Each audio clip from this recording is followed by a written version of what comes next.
Turn over to 1 Peter chapter 1, or chapter 4 with me, 1 Peter chapter 4. And while you're turning there, just saying a word about Charles Cannon. Josh mentioned him. I was at the hospital with him during most of the surgery, and then I slipped out, Josh slipped in, and Brother Cannon's probably going to have some more surgery, and all he had to say when he got out of the hospital was, well, I need to get back to the buses on Saturday. So he's not, health-wise, his heart is not in the best of shape. And there's Don House, there's nothing that's in good shape on him. Maybe his marriage, I guess we could say that much is okay. And I believe there are gifted people here who could be a help. I've often pray through our bus workers, our bus drivers. Jared and Angie back there picked up and started that downtown bus route. And you were the youngest bus captain at, what are you, 27, Jared? And then we got Tim Heck started in and picked up the Murrieta route. And then Mike Payne picked up with the Chantel and Sierra, the Quail Valley route. And of course, all the routes could use more help. But drivers, we need bus drivers and we need bus mechanics. And just found out Gil back here, his wife's already a driver for the Murrieta School District, licensed, certified, permitted, and she probably would expect it to be run right. Yeah. But we need mechanics, and I'm so grateful for our bus ministry. Just things are just so good. But anyway, be praying for Charles Cannon. He's got brains. He's not just a backyard junkie mechanic. He used to work on engines in a sealed room, airtight, dust-free environment. And he'd walk in with rubber gloves, the engine mounted in a sterile environment, and that is not how Don House learned to work on cars. But somehow we got to keep this machine rolling. So you could be a help and a blessing. If you can do any mechanical work, see Ed is overseeing the maintenance part of our buses. Caleb Beal oversees the drivers and certifying of drivers and keeping their paperwork and things in order. And then the meetings, we kind of run those. Tad oversees the meetings and the running of the route physically. But anyway, 1 Peter, look with me at chapter 4. And before I read the scripture, just a reminder, a couple of weeks ago we talked about patience. And patience is not an easy thing, but we ought to have patience and we ought to be patient. And then last week we talked about peace. And the Bible talks about pursuing peace and aggressively fighting to get peace. And I think the best way to maintain peace is to let everybody know you'll knock their block off if there's not peace. And then there's peace. There is. There was a quote in the bulletin last week from somebody, I forget who it was, and it said, if you try to live in a neutral environment, you're guaranteed to not have peace. If you're not willing to stand up for what you believe and stand up for what's right, you'll be run over. And anyway, so Jesus, of course, was the one who was so peacefully knocked over the money changers' tables, made a whip, chased out the animals, and nobody stopped him because he was Jesus. But anyway, 1 Peter chapter 4, we'll read a couple of verses here. We had peace and patience tonight. We have presents, like gifts, like we're sending to China, to Devon. Presents only, really we're using the scripture word gifts. Look at 1 Peter 4:8. 1 Peter 4:8, above all things, have fervent charity among yourselves, for charity shall cover the multitude of sins. Use hospitality one to another without grudging. And notice verse 10 now, as every man hath received the gift, even so minister the same to one another as good stewards of the manifold grace of God. Now tonight we're just going to take a few minutes and look at these, just a very few verses, and talk about gifts and perhaps an area I've never spoken on or not spoken enough on it. But as every man hath received the gift, there are things that you got when you got saved. Perhaps things you got when you were born that God cultivated in your life through parents or through your own whatever. You just have a gift, a knack to do that thing. And God puts you in a place. Now, if you're saved tonight, God's gifted you. Now, the devil majors on convincing you you're inferior and you're incapable and you're useless and what good could you be. But tonight I want to talk to you a little bit about these gifts. Now, it's not a build me up, I do matter after all. No, it's to get me to realize there's a reason I'm on this planet. And we're an evangelistic church. Evangelism, meaning church services, we try to get people saved here, but more importantly, we are a soul winning church, which means our members are soul winners. We're out in the community getting people saved and then inviting those who will come to church. So there's soul winning churches. That's the New Testament church, by the way, was a soul winning church, going out, getting people saved, and then whoever could, they got to church. But the main thing is getting them to heaven. Second thing, an evangelistic church where in a church service, the gospel is given and people get saved at church, and that's wonderful, no complaints about it, but it's second best. Then there's years ago in the 1800s, 1700s, there was revival churches where once a year you'd bring an evangelist in, and that good speaker and good illustrations and a man of prayer, and once a year the church would just shut everything down, have prayer meetings. The revival time would come, everybody leave the farm, they'd literally live for sometimes a week or two, bring their wagons and camp out preaching twice a day, and they'd have revival meetings and people would get saved. And if you didn't get saved there, you'd have to wait till next year because nobody's going to get you saved. And they were a little confused on their doctrines, but they got people saved. But we're an outreach church. Scott Bursch that I was with today, we spent some time, and he had a friend sitting there next to him in his room, and he's got a hospital bed in his living room, kind of a side dining room actually, and walked in, met the guy, and they'd been homeless together. They'd lived in tents along where Brother and Ms. McMahon, I mentioned you to them. You know, that's one of he ministers to the homeless some, and they're through the Jack in the Box ministry. But they'd been homeless, and Scott was, this guy, the friend, had never been to church, and Scott was telling him how much our church loves people. And now it didn't matter where you're from and what you are or where you live, you matter at Faith Baptist Church. And I thought, that's what I want our church to be. I want us to reach out and love the world. I think that's scriptural. I think it's Christ-like, and I think it's very important. We are that, but I'm going to look at a whole different area of ministry tonight, because sometimes we are nicer to the guy in the jail or the old couple in the rest home or the homeless person than we are to the person we're parked next to in the parking lot. Because the guy in the rest home, I preach and walk away. The person in the parking lot, he opened his door and scratched my car, and he'll probably do it again next week. And sometimes, and I don't think we're bad at this, but I'd like to take some time tonight, just out of my Bible reading, I noticed how often the Lord said things. Look at verse 9 of 1 Peter 4. 1 Peter 4:9, use hospitality one to another without grudging. That's the people in this room. Be hospitable to one another. Sunday morning when people come in, be hospitable. A hospital is a place where you're taken care of. A hospital is a place people see a need and meet it. Well, it used to be. Now that we've got this universal health care, no one really cares. It should be called universal, nobody gets care. But anyway, my political views creeping out there.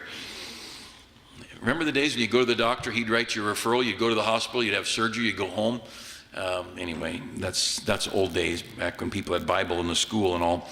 But he says in verse 8, above all things have fervent charity, not toward the lost world, but among yourselves. That means here at church. That means to the believers that you're around. Verse 8, fervent charity. Now, one of the things charity will do at the end of verse 8, charity covers for people. Now, I don't mean I see Steve Sandberg stealing something from work, but since I love the brothers, I'm not gonna, that's not right. I will lovingly tell the boss he's a thief. Or I'll go to him and say, if he doesn't stop it, I will, or whatever. But that doesn't mean you let wrong go unchecked. But I don't have to advertise it. If I know something went wrong and it got dealt with, nobody has to know. Somebody's home from Bible college And as has happened many times over the years, because there was some rule that was violated to the point they were asked to go home. No one ever knows here. Not for me. I usually cover for it. And because so often people have money issues, I just say, yeah, they're home, I'm going to work for a while, and then I'm going to be back to school in the fall or whenever. That's covering. There's no need to say, you know why Tyler Oliveira is sitting back there? Because the guy's a louse. Nobody wants him. There's no need to do that. You think about this fervent charity among yourselves. I could talk about my spouse's weakness, or I could cover them. That's fervent charity. I could point out the weaknesses of others, but I'm going to cover those things. That's what he's talking about, covering the multitude of sin. Doesn't mean there's a murderer down the street. I'm not going to tell anybody I saw the guy shoot someone. That's nothing to do with it. I just don't need to advertise that you have a problem. You may have a liquor problem or a drug problem, or you may be spending 90 days in the county jail. No one needs to know that. You know, I introduced somebody on a Sunday, you know, thank you for coming, and what's your name? Glad you're here. And I knew this lady had been met in Our Lady's jail service, but I wasn't going to tell anybody. And so we're introducing, and this lady stood up and said, I'm Sarah. The girls met me down at the jail. I said, okay, good, Sarah. But I wasn't going to say it. If she doesn't mind, she can say it, but I'm not going to say it. But verse 9, use hospitality one to another. Don't grudgingly be good to each other. Be good to each other. Look at verse 10. As every man hath received the gift. There's a gift from God that's in you. And it might be, I heard one of our men, I was going to call his name, but I'm not going to do this. I don't cause him any grief.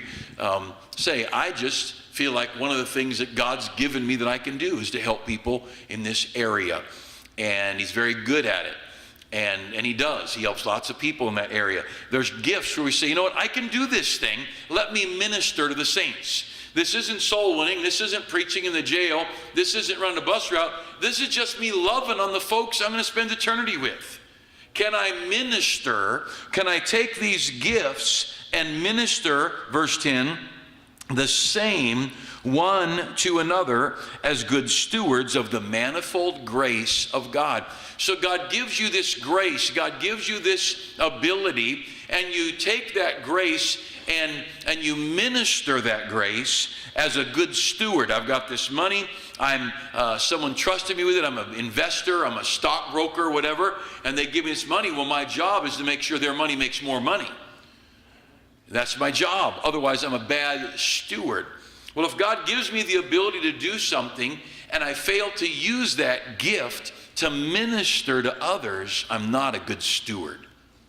I'm very selfish. I may use those gifts to make money.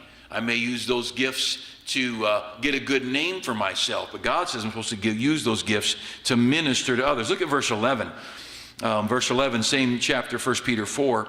If any man speak, let him speak as of the oracles of God. If any man minister, let him do it as of the ability which God giveth. If you're going to minister, I'll use a simple thing, but I have up here a box of chocolates. And I was trying to remember to get chocolate down here or whatever kind of candy, but there's really not really any other true candy than chocolate, although those are imposters. But and sometimes I'd forget, sometimes I'd remember. And so we'd do memory verses, and Pat Riddell came along and said, could I just make sure you always have chocolate in the pulpit? And I said, you can make sure there's chocolate everywhere, Pat. That will be just fine. Well, he says there in verse 11, according to the ability, do it as of the ability which God giveth. Well, you may not have the ability to work on a bus or to just play a piano or something, but you do have the ability to go sit in someone's home and listen to them talk. Yesterday I was talking with somebody, and they said they went to visit a gentleman whose wife was in very, very serious dementia. And of course you think of the physical problems and caring for all the physical needs of a human being in your 70s.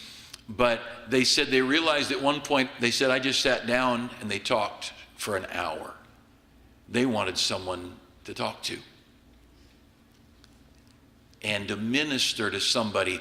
That person 24/7 is caring physically for the needs of a spouse of a lifetime, but they don't have any conversation. They don't have any exchange of words. And the person who's at their house, I was kind of caught off guard. I didn't go to do that. I didn't think about that. Having never been there, you don't realize. It's kind of like, being a mom with 3 preschool children. Could you just have somebody come by who knows 2-syllable words besides mama and gimme? But you don't realize that. So I've never been caring for a spouse who's an invalid and spending my days with what little energy I have. Judy Grisson's mom has just had surgery and having a lot of health problems, and she has tried helping care for her. And those caring for somebody who's sick, that'll wear you down. And you think, I don't know what good I can do. Can you just look at somebody with caring eyes and listen? We forget that the believers need ministered to. When our staff members, we have young men come on our staff, one of the things that's hard to convince anybody in a staff position is that it matters when the pastor shows up. I mean, I show up at the hospital and I think, I can't do anything the guy next door that you don't even know can do.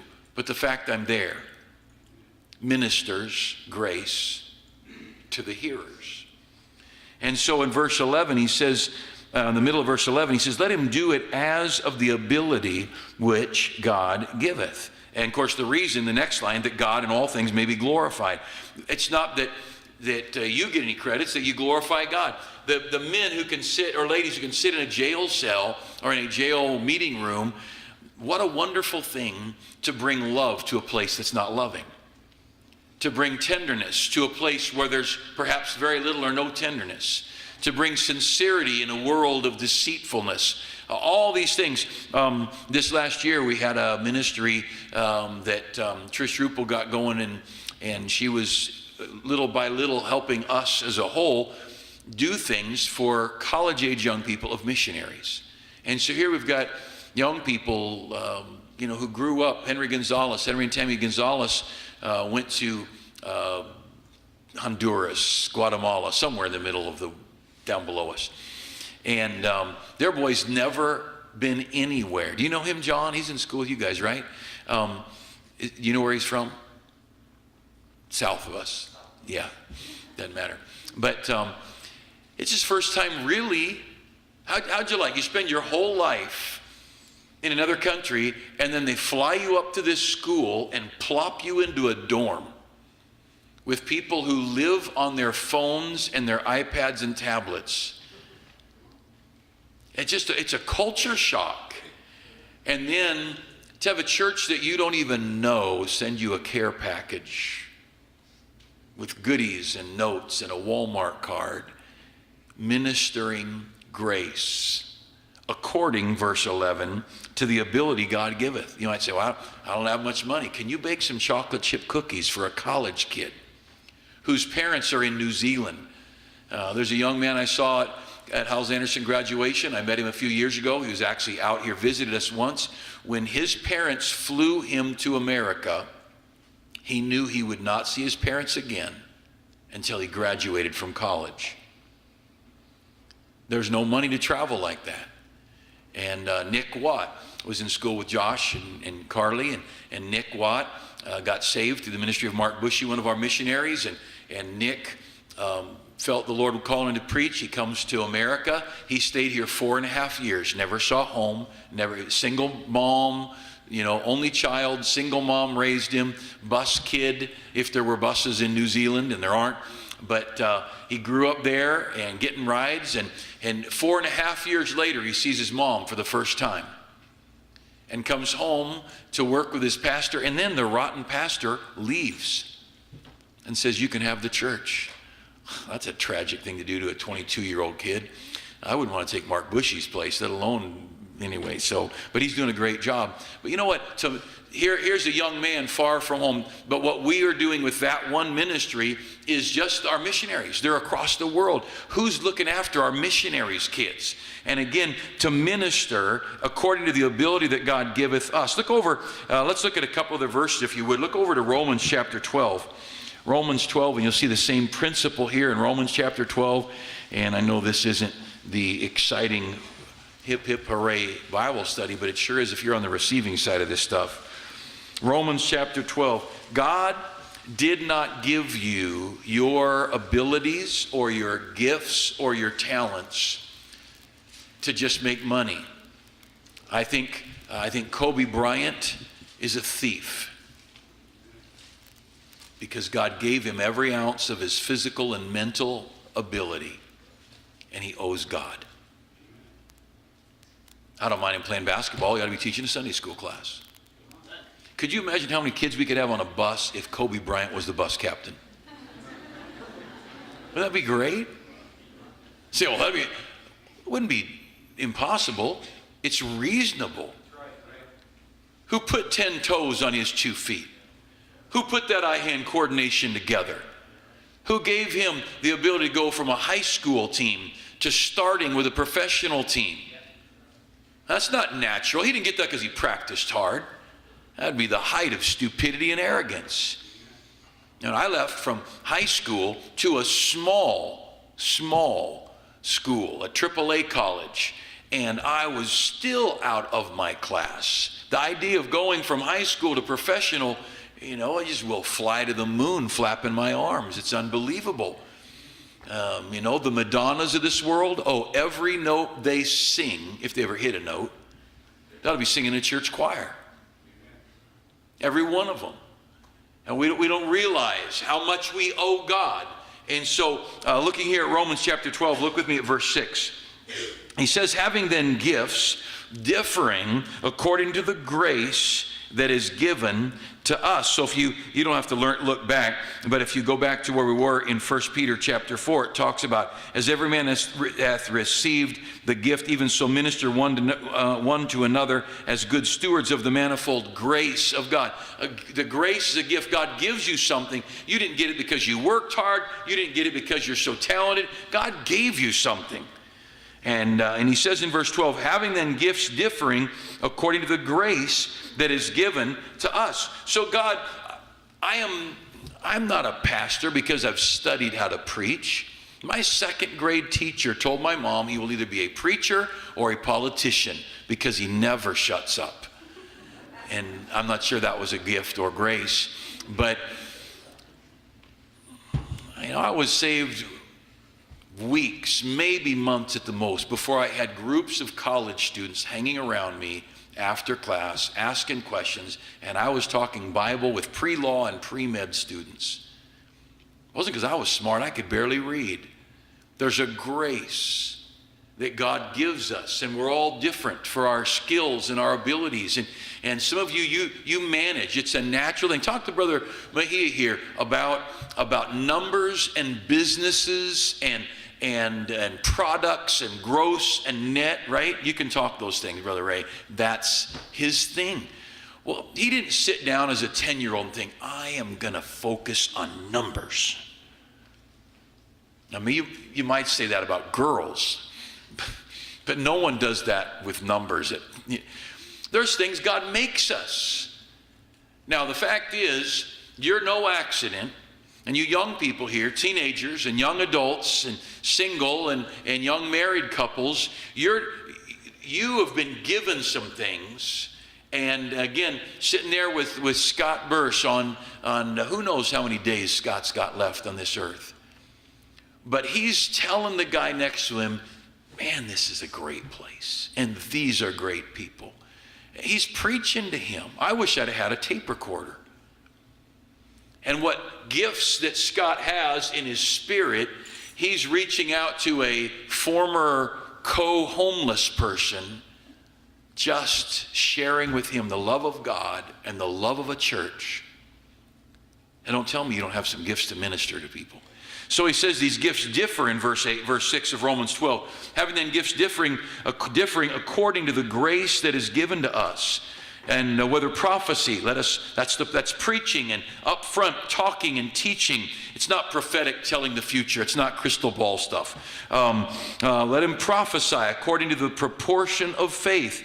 Or verse 7, or ministry. Let us wait on our ministering. That's just finding people and meeting their needs and caring about people. You might die before you'd ever stand in front of a group of people and teach the Bible. But you could go to the home of senior citizens and make sure they're doing okay, or visit them, or fix their lawnmower, or mow their lawn, or work on their car, or work on their broken window or door or something. One of our men went up and put big security screen doors on my mom's house. I think I could have done it, but it would have taken a long time and would not have been nearly as good. And just that we have in our church for widows and for our deployed military, we have a ministry. What can we do to help you? You got a sprinkler leaking? Call us. You say, who's going to do it? Somebody who's got the gift of sprinkler repair. And look, I am as serious as I can be. Somebody's, Mrs. Amity, her car broke down, and then the other car had 2 tires go flat at the same time. And her husband's deployed, and she's home with 3 boys and 2 broken down cars. And some of our guys jumped right on it and got new tires and got the cars running. And look, that's ministering. And I think our church does this, but I want you to understand this evening, this is a biblical gift. This is ordained of God, that you take what God's given you and you say, who can I help with this thing? And again, I go back on occasion to this story, but one of our ladies, Kelly Bernard's mom, Vi McFarland, her husband was not saved at the time, and she got to church somebody. It was very limited what she could do because he wanted her there and didn't want her out all the time. And Vi said to me, would it be all right if I wrote to people in the newspaper who have problems? I said, absolutely. And so we created the courtesy committee. And Vi would write, she'd look at the newspaper, any house burned down, death in the family, whatever. Then she'd go through wherever she had to go looking. There was no internet in those days. Al Gore hadn't invented it yet. And she, he also, he did not invent the internet, but he did invent global warming. But anyway, she'd find their address and she'd write a letter. And just say, just want you to know we're praying for you. We're sorry about your loss. And if we could ever be of any service, please call us. And she put a gospel tract in and signed it by McFarland, courtesy committee. Well, who was in the courtesy committee? Her. One letter got to Audrey Fossey, who was at the time Audrey Tyler. And her husband had just died. I sent one of our dads and his boy over with a book on heaven to visit Audrey. And Audrey gets saved. Audrey meets Ray Fossey, and Audrey and Ray get married and bought all these buses and did all this stuff. Don't you think those letters that Vi was writing were worthwhile? You see, this whole idea of whatever gifts God's given you. Now the mistake, and hold your place, we're going to keep going. The mistake is this. I've got my little junior here, or juniorette, and they're obviously good at something. And I just cultivate what they're good at and say, wow, you can do that so good. You're so good. This is so awesome. And maybe you could do, and suddenly I'm building them and their gifts and their talents for them. God didn't give them their talents for them. God gave them their talents for the body of believers.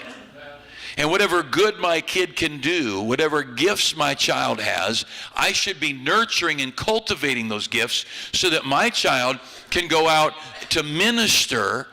Everybody ought to witness to the unsaved. Everybody, there's somebody, you're going to cross their path, and you're going to be able to give them a tract, invite them to church, maybe they'll get saved or whatever. We all should be doing that. But you know what? You've got a gift I don't have. I've got a gift you don't have, and we all are good at some things, and we're over here, and if we rear our children to be selfish, to be focused on what we can do and how good we are, we end up with professional entertainers instead of professional ministers. We end up with people who don't understand that God gave them their eyes, their ears, their hands, their feet, their brain, everything. And whether it be our little girls group, Blue Denim and Lace, or Baptist Boys Battalion, whether it be our church buses, or And again, I'm not talking about jails and rest homes, because often that's outreach for soul winning purposes. But I'll tell you what, you ask our people in the jail, a lot of folks they go speak to, they're saved already. And we are ministering to those people. We're helping those people. There's a broken-hearted single mother who never dreamed that she'd have a divorce. Grew up in church, spent her life in church, and now she's in this unthinkable situation. Somebody better be right there to minister. Look quickly at these other verses. Verse 8, the end of verse 7 talks about teaching. There's people who are just good at teachers. I watched Sharon Tiller. Bob led her into Egypt, and she's not here now, but I watched Sharon stand here. I'm going to say there were 500 kids in here, but probably there were 447, since that's what that sign says back there. But this place was packed out with little kids. All by herself, she kept those kids on the edge of her seat. She's phenomenal. And I sat in the back thinking, this lady is gifted. Sue Pierce was that way, a gifted teacher. And so there are people that are just exceptional. Now, you may not be gifted, then you teach 6. Because anybody can teach 6, but everybody can't teach 500. But look at verse 8. We don't think about this. He that exhorteth on exhortation. You know, there are people that are just there to be an encouragement to keep going. They're the people, and some of you are that. It's through a note or a phone call, now through a text or an email or a picture, and you just breathe encouragement into somebody who was not going to stay encouraged. And that's the exhortation, to just lovingly give hope to people, to keep going. He that exhorteth on exhortation, he that giveth, I love this one. Oh, for more people with the gift of giving. He that giveth, let him do it with simplicity. Don't be a big shot, just pour it in the offering plate. And by the way, we're talking about ministering to one another. It's probably not talking about the offering plate. It's probably talking about, I see the Christian couple struggling, and I've got enough money to buy them new tires. That's ministering. That's honest, biblical ministering to people. It's buying food for somebody who's been out of work. Giving somebody a gas card. I'm not talking about the guy in the corner with the sign that says we'll work for food. I'm not against giving. I'm talking about ministering to the people in this room. To Christian people. Quickly look down. We don't have time to go on with these. There are so many gifts. Let me just read for you in 1 Corinthians chapter 4. Who maketh thee to differ from another? Or what hast thou that thou didst not receive? Now if thou didst not receive it, why dost thou glory? Athlete. Supermodel. Person who wins the World Series or the NBA championship or hey, you know what? Let me just say to you girls, God puts your nose where it is. Don't be proud of your looks. God gave you your metabolism. You eat 1,000 calories a day and gain weight. Somebody else eats 100,000 a day and loses weight. Don't be so proud. He says, who maketh thee to differ from another? Who made you this way and me this way? God. Therefore, there's a reason. I need this. I belong here. And so he says, and what hast thou that thou didst not receive? Now, if thou didst not receive it, why dost thou glory? Where do you get the arrogance? Whether it be in the White House or in the pulpit. As if thou hast not received it. 1 Corinthians 12, I'll read this verse and close now. There are diversities of gifts, but the same Spirit. But the manifestation or the showing of the Spirit is given to every man to profit withal. That's 1 Corinthians 12, 7. Let me just say this one verse. What the Holy Spirit gives out to people, He doesn't give to profit the individual. He's talking about all kinds of spiritual gifts in 1 Corinthians. He said he gave you this gift so others would profit. If you're looking at 1 Corinthians 12, 7. The gifts or the manifestation of the Holy Spirit are given to profit everybody. I can tell you there are people who can play piano who ought to be playing in Sunday school or church or in a rest home who they just choose to sit home and enjoy it themselves. This piano gift, it's just between me and God. No, that's called selfish. You know, if God took back every gift we don't glorify him with, would we have any gifts?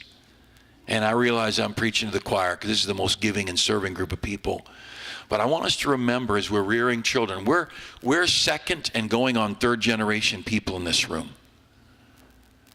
I was sitting at, I don't know what, dinner, lunch, late lunch, fourth meal of the day at Jack in the Box with Paul Woolley and Crystal and some others, Caleb and Beth. And they're talking how we are the same, not me, I was there, but I am not a part of the we. They were saying we are the same age now that our parents were when you used to go to the Colorado River. When do we get a river trip?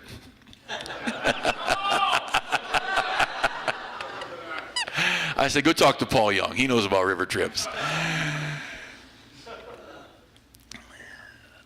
They are rearing children. That's our third generation. If we're not careful, we'll lose this idea of ministering to one another. That's what we're here for. And your gifts, they're not to make you look good. They're to be a blessing to somebody and be a help to somebody and to love on somebody. And whether it be loving on somebody through dirty, greasy hands keeping a bus running, or giving somebody a ride, or giving somebody some groceries, or singing, or playing, or whatever. But let's realize this, the church, everything that goes on worthwhile in this church is done by the believers. And if we don't minister to the believers, we'll lose them, and there will be no one left to minister to the lost. I'll give you an example. We've got, right now, we probably have 20 young people from families in this room who will not be right now in our Christian school in the fall, just because of money. And I think, man, I've been praying for money. I'd rather have kids in the Christian school than a building. I want a building, but I really, and these young people matter. They don't just matter, they matter to the rest of school because the rest of the school needs those kids. We minister to one another even in our childhood. And, if there's 20 of you want to adopt a kid for the Christian school for the year, that would be incredible. I'd get all those 20 kids in the school and I wouldn't have to fire Mr. Beal. No, I'm not going to do that. But anyway, we better pray. Father, help us today to realize how very important each one of us is, how we matter, and that we are called and gifted to minister to the believers, to the brethren. There are jails and rest homes, there are bus routes and ministries across the world where we bring the gospel, soul winning and evangelism, and all that is wonderful. But if we forget to minister to the beloved, to the accepted, to the ones who carry your name, we're hurting the very machine that is here to minister to the unsaved. So may we use our gifts, may we use them wisely. May every young person here realize that there is something in them unique. And they may not know what it is yet, but there's some way, some area that you've designed them to minister to others. How thankful I am for every coach, for every teacher, for every bus driver, for every person who just visits, those who visited the elderly, those whose weeks go long as they care for invalid spouse or crippled children. May we minister, Father, to the believers. In Jesus' name, amen. All right, God bless you. Have a great night.